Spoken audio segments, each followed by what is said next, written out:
Du haut de ses 25 mètres, il surveille nuit et jour. Il peut voir jusqu'à 50 km au loin, sur 360 degrés de la côte atlantique, à l'intérieur du bassin.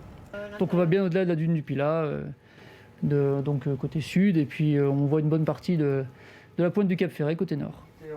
Une jumelle qui grossit 25 fois et un radar, ce sont les deux instruments essentiels aux guetteurs sémaphoristes.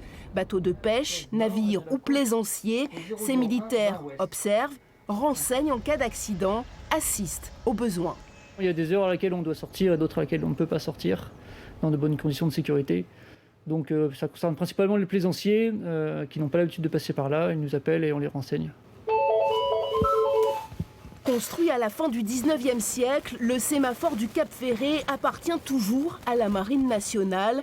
Il reste aujourd'hui un poste stratégique, visité par le nouveau préfet maritime. Là, aujourd'hui, on a quasiment 5 mètres de houle.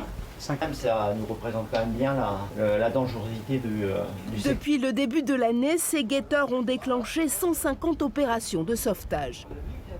Ils travaillent aussi bien pour la protection des marins, surveillance des activités nautiques tout autour de la zone, et puis aussi, évidemment, la surveillance de nos côtes. Et ça reste encore une réalité aujourd'hui. On sait qu'il y a des trafics, parfois des comportements illicites qui peuvent se produire.